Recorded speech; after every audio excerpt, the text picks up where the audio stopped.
So there's been many things this week that have been sort of referencing my old videos. For instance, I went and got a wonderful haircut this week. This was the photo I used as a reference for how short I wanted it to be. Unfortunately, when it was printed off, it kind of cut off to right here, so you couldn't tell how much I had on top, so I got about that much. But that's not the only thing. I actually had some pain in my left wrist earlier this week, so I put this on, and last time I was wearing this was in one of my videos, which is now unlisted because I didn't like it very much anymore. So now we're gonna watch it. Painful Failure is what it is called. Pretty good, accurate description of how good the video is, I think. I'm just gonna say, I don't know what the title has to do with anything. This was actually not even close to my first time directing. I've done that many times beforehand. This is part of intro music. Let me just tell you how this happened. It's actually kind of an embarrassing story, but I think it's actually kind of funny. I just don't quite understand the way that I was speaking to the camera at the time. It kind of just... I just don't know. It's actually kind of funny. And yeah, my first time directing. But it wasn't. And of course, that had to be on the internet. It's actually not too bad of a video. The only thing that bugs me really is the over fluffiness and the camera presence. But if we're gonna talk about over fluffiness and really bad camera presence, we got to watch some of my even older stuff. This is from 2010. Oh my gosh, that intro's horrifying.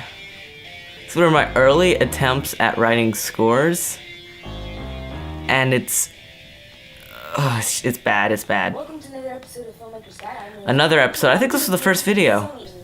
I'm just not looking at the camera at all, practically. It's so obvious that I used a mirror here. I didn't even flip it in post.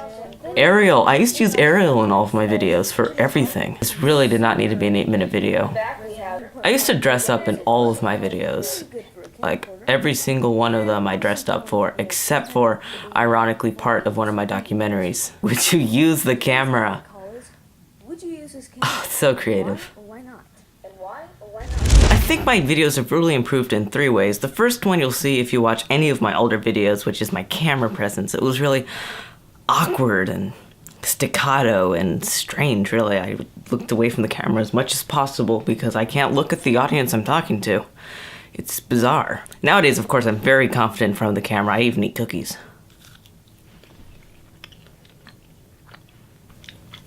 But I think a bit of the problem was the editing. I really multiplied the problem by keeping in a bunch of the really awkward bits and not cutting out the fluff. I really needed to cut out the fluff. I mean, so much of the humor was really forced. In fact, a lot of the information was really forced. If you go to my channel, you'll probably notice that a lot of my oldest videos are on average maybe 4 minutes long, and then there was a passage right in the middle where all of my videos were maybe 1.5 to 2 minutes long. Very short. I cut out all the fluff. But recently my videos have been getting longer to maybe 2 to 3 minutes long, and I think that's because I have a lot more interesting things to say. I've been trying to make all of my videos as thought-provoking as I possibly can, and I hope that trend continues in the future where I have better camera presence, better editing, and especially better content.